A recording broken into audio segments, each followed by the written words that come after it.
Hello and welcome to another exciting edition of Utopia News Presents Warcast. Today we're looking at the second half of our special feature, Out of Protection Wars. This is Age 94, the Age of Ascent. I'd also like to shout out to FFW or SAPS. Happy birthday. It's actually his birthday today, so happy birthday, man. Shout out to you. Awesome. Also, I just wanted to let everyone know that we'll be looking at the First Blood Kingdoms today. Now, that means the first kingdom to successfully complete their war, that is, win the war, preferably in MINTIME. And we actually had two of those this time around. So we're going to highlight those two kingdoms very briefly, as well as touch on some other things and other kingdoms that have won their wars recently. So without further ado, let's dive into the world of legends. All right, there's our awesome overlay there for YouTube. Just like to thank Cage and Spooky Cookie, of course, for Cage's Utopia tools. Everyone be sure to check that out. That's utopiatools.azurewebsites.net. Hopefully one day this will be incorporated into the Intel site so that this data can be parsed and used easily without going outside to other websites. We look to David C. for his help on that one. I'm sure Cage's parser will be an excellent addition to the Intel site or just the Utopia site by itself. So keep up the good work, guys. I hope to see some more of your stuff in the future. Let's take a quick look and see at where we are now. All right. War is currently in progress. Got quite a few actually. Have to say this is a great improvement over the last time I was looking at the wars. I did not see this many wars in progress over the last couple of days. As you can see here, though, these 3-day wars, these are your out of protection, true out of protection wars.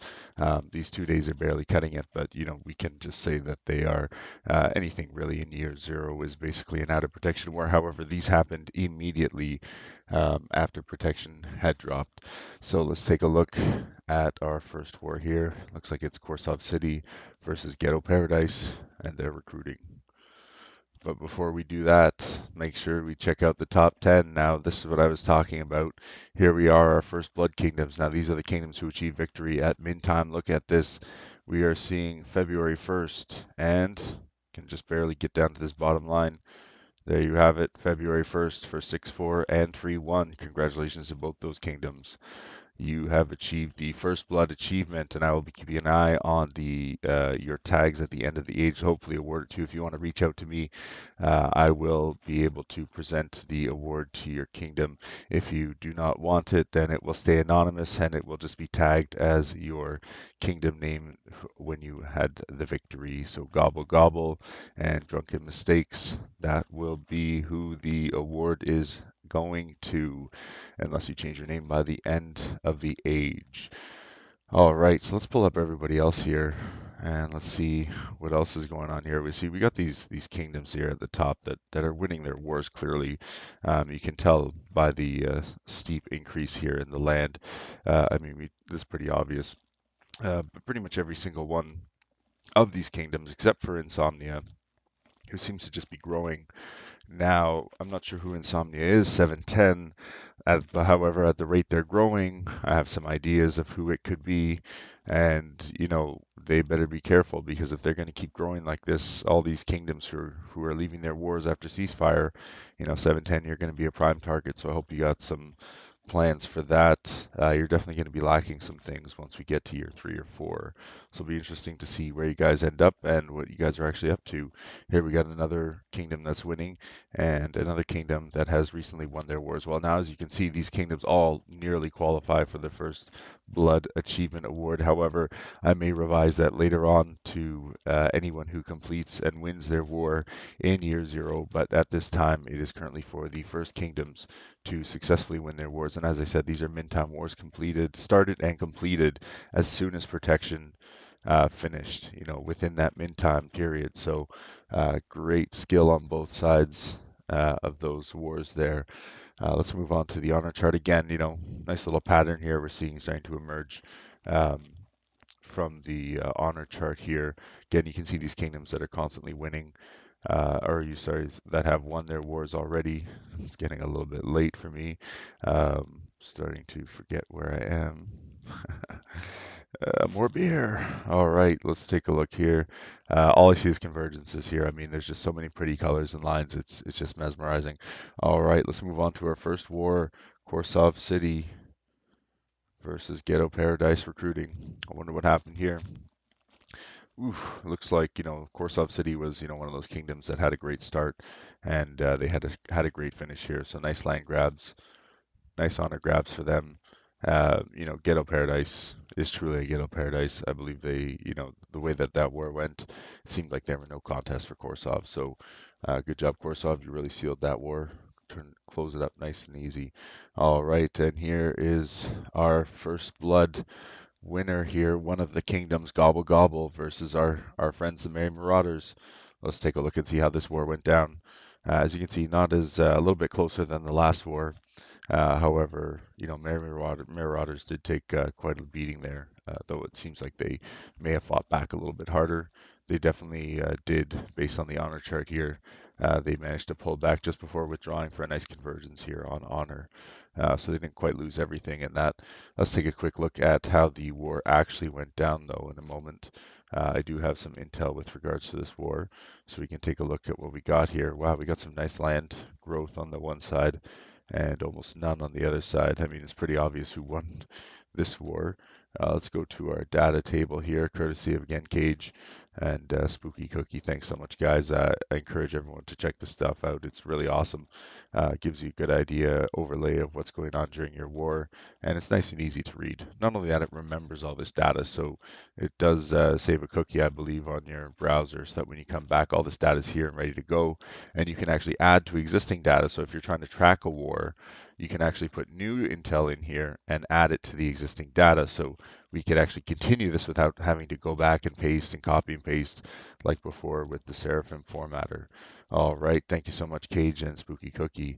Again, awesome, awesome. Again, everyone, you can find that at utopiatools.azurewebsites.net. Be sure to reach out to me if you are having trouble finding the site, or Spooky Cookie or Cage will be more than happy to direct you there. As you can see, some guys basically got away with almost like no hits at all. Um, Shout out to Where's My Bike? That's a significant number of hits and number of hits out. Good job there. Same with Reindeer on Vacation. Excellent to see these provinces who are, out hitting their times hit.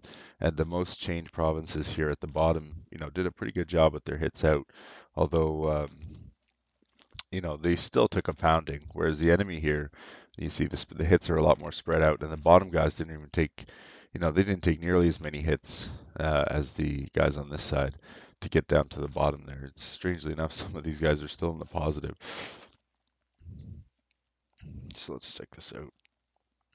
All right. Yeah, that's nice. Nice site, guys. Love this thing. All right, let's take a look at your crazy banners. All right, gobble gobble. Got the Santa Claus and Dancing Reindeer, respectable war score, 1 in 12.97. Very nice. Shout out to Merry Marauders. Love this. This background looks pretty sweet. As you can see, they did lose a decent amount of points there from that war. So, best of luck to both sides. What we're going to do is just close up some of these charts here because I don't really need this anymore now that we've checked it out. All right, and we're done with that war, and we're done checking these guys out. Merry Marauders. What up, Merry Marauders? Actually, you know what? We're going to we'll go back to Gobble Gobble later. I'm going to post their banners on the news site just to showcase that they have won their First Blood awards, the first ones to ever be given out. All right, let's look at our next war. Utopian Excuses versus Oh Thank Heaven For. Now, this is an interesting war. We're 83 hours in, and it looks like it just finished. Um, hmm. It's hard to see who actually won here, but it seems like the Blue Kingdom may have won, just because their little dot has gone a little bit higher. It doesn't seem like it's registered on the honor side of things yet, but the land uh, points clearly picked it up sooner. I mean, it almost looks like they gained the same amount of land here based on where they were. Definitely, usually the higher one is indicative of the winner. Seems like blue was in better control of this war from the beginning. So that's my thought, is that blue has actually managed to take this war. However, on the honor side of things, it looks like the opposite is happening, where the Red Kingdom is actually in control of the war. Um, and now I have seen this before, where the winning kingdom doesn't actually gain more land than what the losing kingdom had or finished the war with. So definitely be interesting to see who actually won this war, but it looks like it just finished right now. So best of luck to both sides if it's still going on, and congratulations to one of the two of you if it has. I mean, it has to have. It never usually spikes up like this unless the war is actually over. So congratulations, guys. Let's move on to the next war. All right, Drunken Mistakes versus Checkmate. All right, yes, and here is our other winner here of the First Blood. Looks like Checkmate was no competition for Drunken Mistakes. Checkmate is a very good warring kingdom, though, so don't think that they're going to be an easy battle if you choose to take them on in the future. They did have some great wars in past ages, so by no means to assume that this is going to be an easy war target. But Drunken Mistakes, it looks like, they were really taking a beating on the honor side of things, managed to pull away before their victory, and actually with their victory, pass Checkmate. Just shows how good Checkmate is at controlling the honor, controlling the op playing field. However, on the land side of things, it looks like they just lost too many acres. I mean, let's see what actually happened over here. I got a mixture of provinces. I mean, some of the other guys looks like they took a few more hits, but overall, maybe they just weren't ready for this war. And Drunken Mistakes is one province down as well. That's kind of strange. Normally, they are actually, doing pretty well there. Um, when the other side has one less province. But it's hard to say at this time. I mean, anything's possible when it comes to these wars, especially out of protection. This could have just been very likely Checkmate's kingdom just wasn't ready for this one, and Drunken Mistakes was 100% prepared. Them being short on one province, so kind of speaks a little bit towards the honor side of things, and gives a little bit more insight as to why they were losing it in the first place there. So yeah, it's makes pretty much sense there. I mean, again, interesting that Checkmate did withdraw in this war. It looks like they're doing pretty well.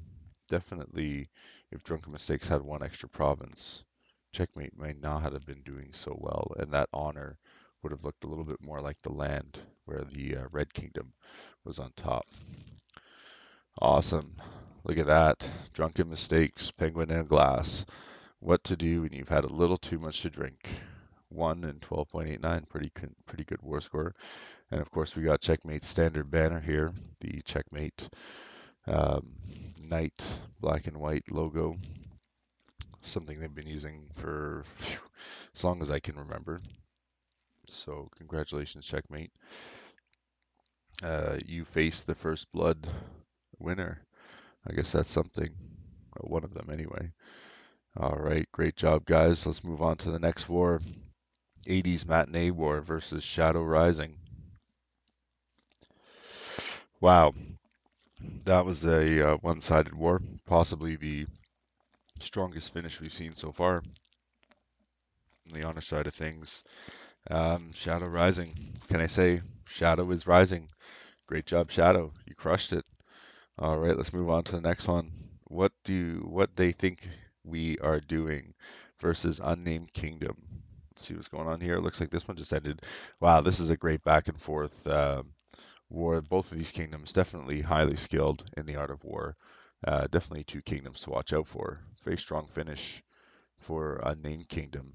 Definitely looked like Red was in charge there at the beginning. However, they definitely petered out a little bit into the middle and to the end of the war, which caused them to actually withdraw, seemingly unable to really make a dent in the land of the Blue Kingdom. As the Blue Kingdom continued to grow over time, the Red continued to lose over time.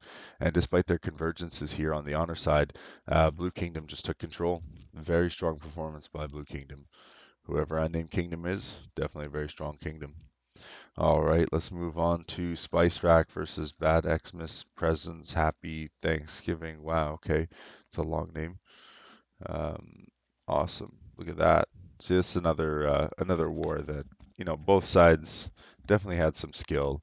The Blue Kingdom, kind of in not so great position from the beginning of the war. I mean, they were definitely in line with each other, as all out of protection wars are.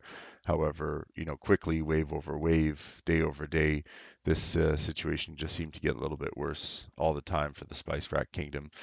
They definitely had a strong finish here right before the withdrawal.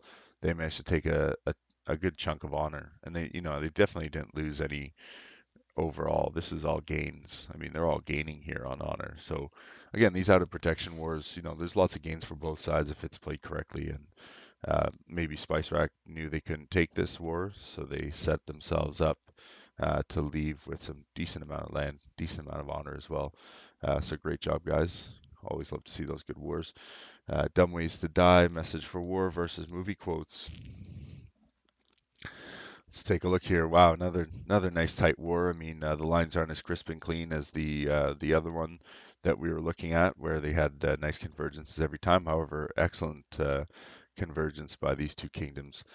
We see this wave over wave, and then finally, Dumb Ways to Die or Red Kingdom, realizes there's no way they're going to take this one. They've been in kind of a worse position since the war started. Um, Again, on the honor side of things, they kind of been the underdog here. They do have some nice convergences here on their waves where they almost just pull across, just hear their cresting past. However, into the withdrawal, they kind of petered out. I guess the enemy can see that when you're going to withdrawal. You guys got to realize that, right? I mean, um, here, how many days before they actually withdraw drew? That's like 6 or 7 days worth of ops that they ate, and that's partially why they lost so much of that honor. So great job, movie quotes. You crushed it on that one. Let's look at our next war. This is serial killers versus Tugly Woods. Serial killers had the victory here. I've got some more details and notes on this one as well. So congratulations, guys, on taking the victory here, serial killers. Name seems a little bit familiar, but who knows? Could be anybody. That is a popular theme. All right, let's take a look again at Cage's little chart here. Awesome. Cage's Utopia tools, everyone. Now see, I had multiple windows open and I was actually showing multiple charts at the same time. Just keep in mind when you do open new windows, it does use your data from the last time and it will overwrite from the time before. So, you lose that. I also like how nice it displays, dragons completed, dragons killed, ritual started for both sides. I mean, this is awesome. This is so much better than the Angel Seraphim formatter. Great work, guys. I mean, look at these bottom attackers here. Wow, Cheshire Cat really took a beating. These two guys at the bottom took a beating. Shout out to Hannibal Lecter for just crushing it. At the bottom there, but you got more hits than you took, and you're in the bottom. So I mean, they really took chunks out of you there. Albert the Fish, shout out to you as well. Nice finish on top. Same with Vasily. Um, some good provinces here for sure. Shout out to Jub Jub Bird. Again, strong finish at the top there. Lots of hits, but even more hits out. And your guys at the bottom, you guys got some work to do. I know it's tough eating that first chain, but just because you eat the first chain doesn't mean you should stay at the bottom. There's definitely steps you can take and things you can do to get yourself out of there. I understand it's tough, but unless the kingdom's focusing on you, you got a win-win there because if they're constantly focusing on you, it's a good chance that your kingdom's going to win that war. You'll be severely beat down, but your kingdom overall will win that war. Nice graphs again. Love the colors, love the charts. Awesome work, Cage. Let's take a look at some of the notes here. Uh, here we go again. Happy birthday, Saps FSW. So serial killers sent 2 emeralds and finally a topaz. Woods sent 1 emerald and 1 topaz. Serial killers killed all the dragons and Woods only killed the emeralds and never killed the topaz. That's pretty brutal when you're low on peasants and you can't really rebirth. And you got a topaz dragon sitting on it. Your building efficiency is basically garbage by then. Not a whole lot you can do to come back out of that one.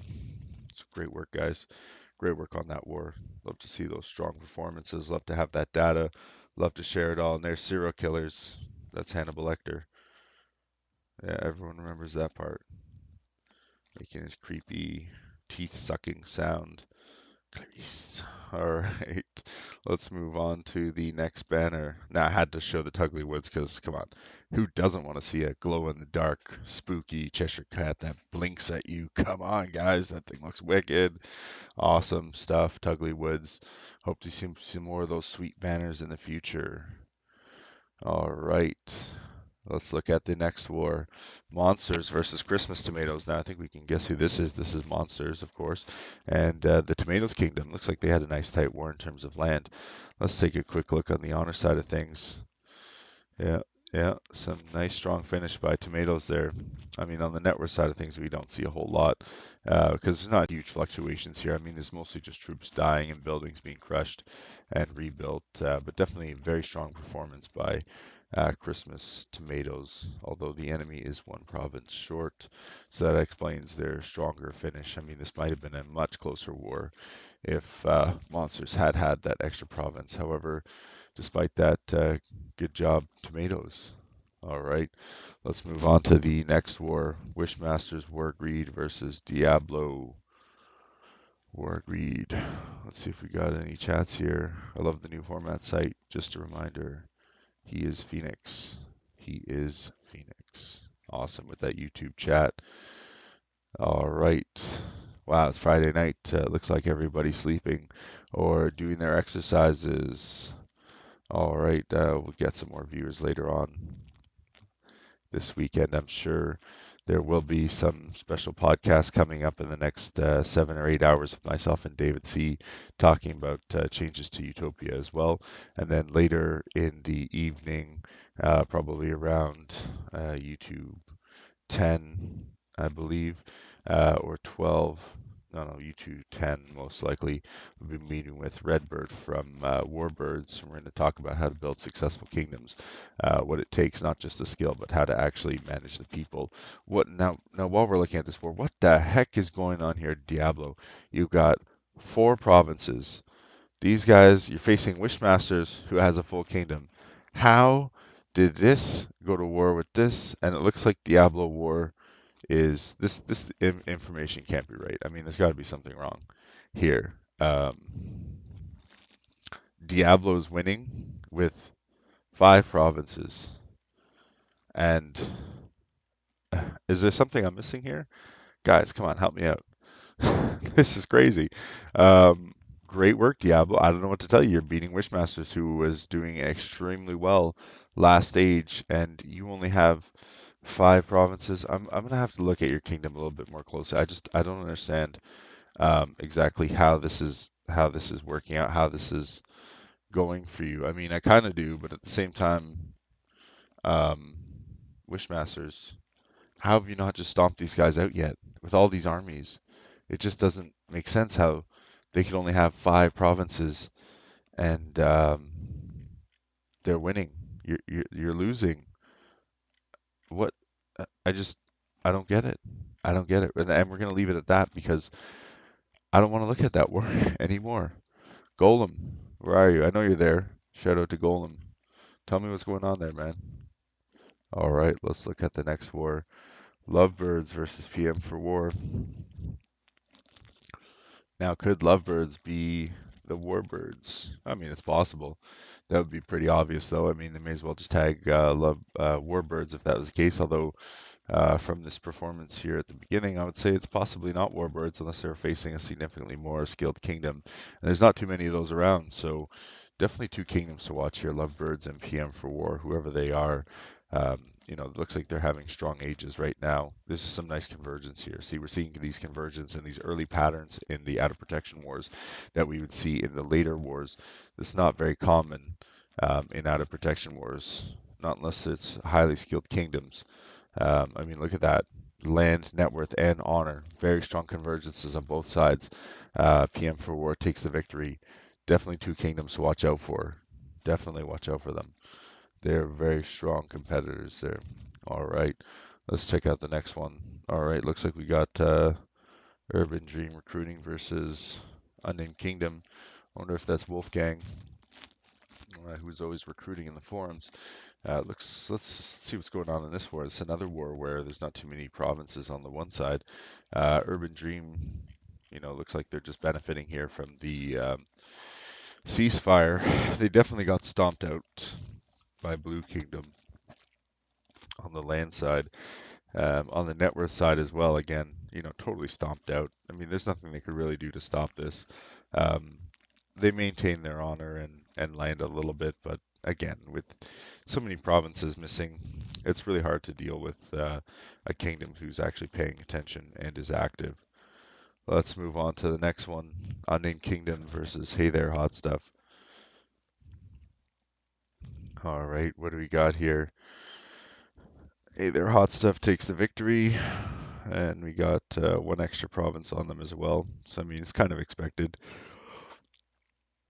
Nice tight war though on the land side of things. On the network side of things, though, Red Kingdom definitely is kicking butt here.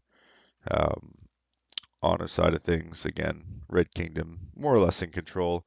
Looks like there was a nice convergence here.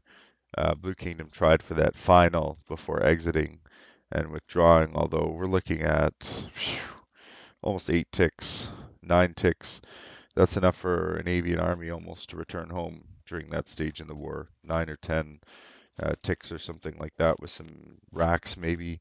So the amount of time you guys left before the withdrawal, that's probably not a good time to withdraw. Maybe you weren't in a good situation that definitely hurt you, your withdrawal time there, because obviously your last attacks weren't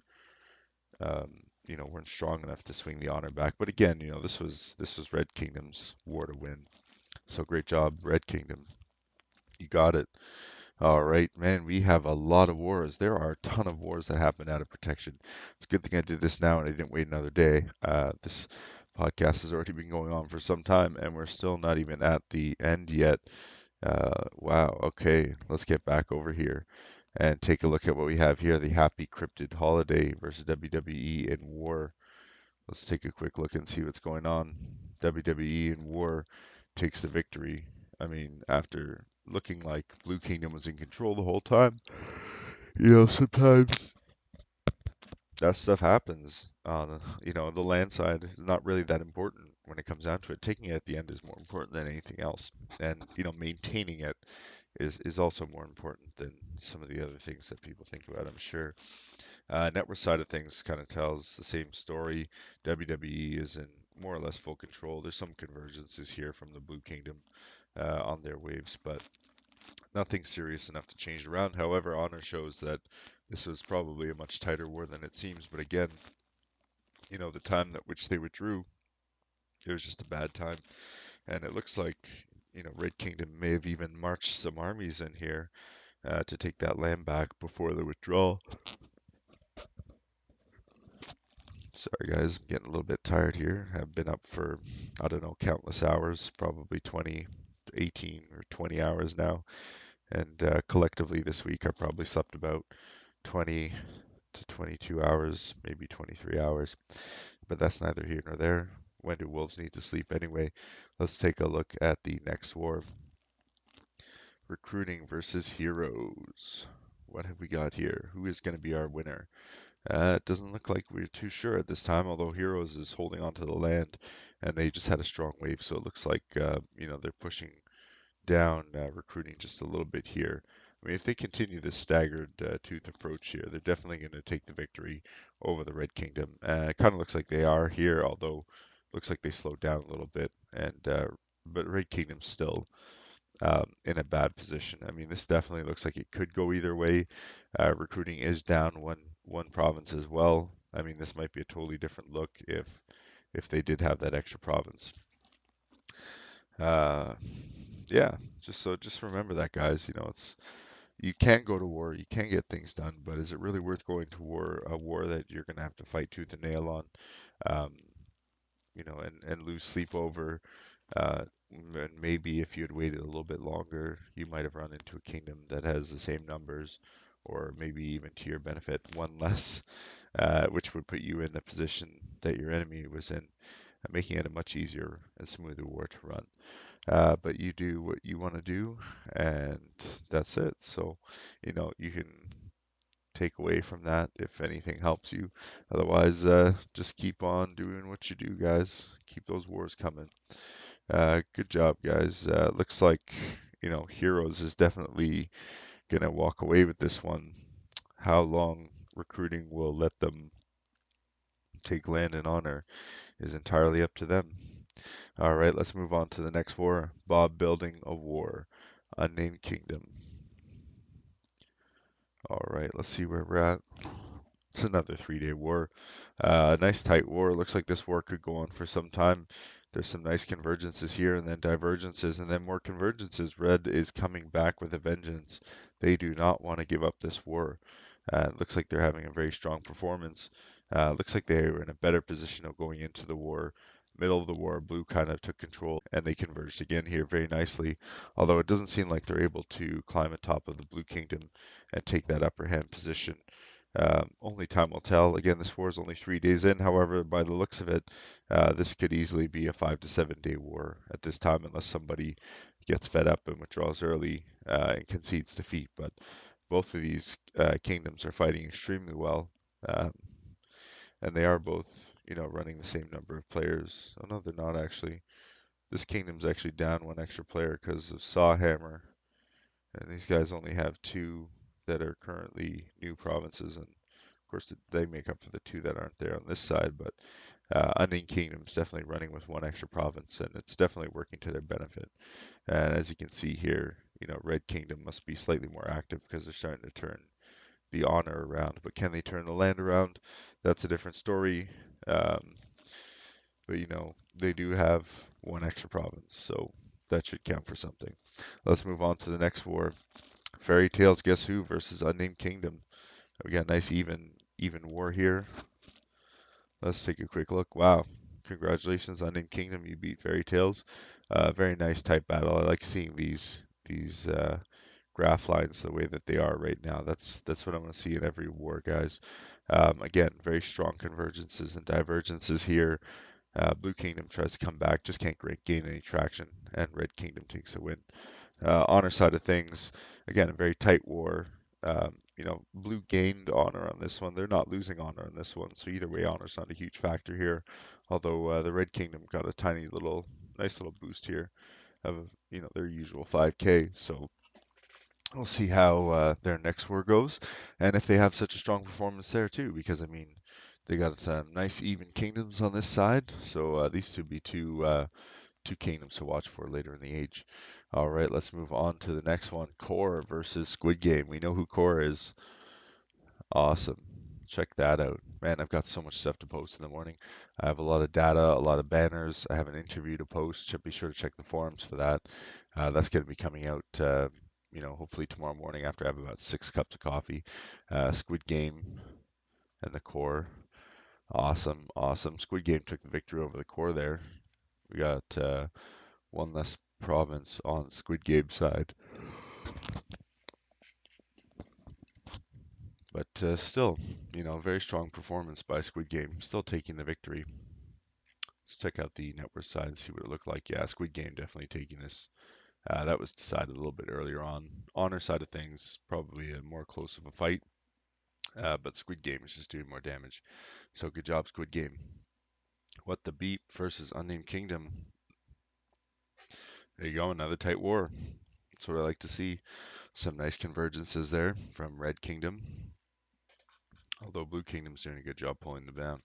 So it'll be interesting to see, how this kingdom performs later on. Meanwhile, Unnamed Kingdom takes a nice win here. Very strong performance by Unnamed Kingdom. All right, let's move on to the next war. Lords of Wars at war versus can I get an war? That's pretty funny. You got me to say it, guys. Awesome. Look at that. It's always funny to see these little trickle offs starting from zero. Awesome. That's cool. 400 acres. That's like when the first province was spawned, and then it goes up from there. Pretty cool. So you don't get to see that too often. But still, without getting sidetracked there, very tight, very strong war. Be interesting to see who these two kingdoms are. We've actually had a number of wars recently to look at where we're seeing this tight of close-knit patterns with very strong convergences. Leads me to believe these are again two very skilled kingdoms, and definitely ones to watch out for going forward. Again, very strong performance on the honor side, very strong. So see how these charts can actually help you indicate the level of skill that certain kingdoms have, especially when they face off against each other. Those are the kinds of graphs that you're going to see. Okay, so that's another little trick to checking out these charts and remembering who your targets are versus kingdoms like this, where pirates is stomping them out. This is not a very close war. This is definitely a pirates favored war, heavily on both sides. I mean, I could take a protractor out and measure the degrees here. That's how big of a gap this is. Whereas before, on the last war that we were looking at, that is not something that you would see. There's very little room to do anything like that with very close, tight knit, back to back, fighting for that war win or the ceasefire. I mean, both are good when you're looking to fight at the top. However, if you're looking for that war crown or quad crown, losing that first war is just not something you can do if you want to secure that crown. It's just too easy to get past. All right. Good job to both sides. Let's move on to the next one. Unnamed Kingdom versus the Forest. Let's see who's got this one on wraps. Well, the Forest has got this one on wraps. Now, this wasn't as so bad as the last one, but definitely you don't see the same convergence as the other wars there. Again, it looks like the Forest just kind of stomped Unnamed Kingdom out, and Unnamed Kingdom really unable to achieve any kind of traction or convergence there on the majority there of the charts. So, great job, the Forest. Let's move on to our last war. Last and final war, Heroes versus the Retirement Home War Greed. Looks like we're 5 provinces short. I mean, what are we going to expect here? Yeah, I mean, that's kind of what we expected to see, although it's still a very tight battle. I always wonder what all these armies are doing. They must just be sitting at home or something because there's like almost no damage being done there. And if there is, they're training it back before any can be even done. I really don't understand what's going on in this war right now, but it definitely looks like Retirement Home is going to win. Heroes, I don't know what you guys up to, but it doesn't seem like a whole lot. All right, and once again, happy birthday, FFW. I just wanted to remind everybody that it is FFW's birthday today, and oops, I didn't want to do that. And not only that, but I also wanted to, just remind everyone that there is going to be another cast coming up on, well, not coming up on, actually starting probably in the next 6 or 7 hours once I get some sleep and a bunch of coffees. Me and David C are going to talk about the future of Muga. That is everything from Utopia, World of Legends to Genesis to the Generals game. And we're going to talk about some of the new upgrades and exciting things that are happening coming these at the end of this year, or rather the beginning of next year. There's going to be some cool stuff going on. So definitely keep your eyes open for all the awesome stuff that's going to happen. And then also later, later today for me, probably in about 20 hours or 18 or 20 hours or so, or um, 10, I'm going to be having a meeting with Redbird, and we're going to talk about what it takes to, that is Redbird from Warbirds. We're going to talk about what it takes to run a successful warring kingdom and how to engage the players and how to keep everyone happy. So again, thank you everyone for joining me. This is your host, Wind. I'd like to welcome back Phoenix. He's participating again in the newsroom, and hopefully we can get him to, do some more stuff with us in there, and he can provide great insight into what's going on in the wars in the world, and he always has some good stuff to say about that. So hopefully we'll get some more feedback from him on some of these wars that we can look at. And again, welcome back, Phoenix. We miss you. It's good to have you back, and it's good that you're still in one piece and still alive and kicking, man. That's what counts. And again, just a reminder to everyone, happy birthday to Saps FFW. Make sure you shout out to him. That's what the birthday hat is for, after all.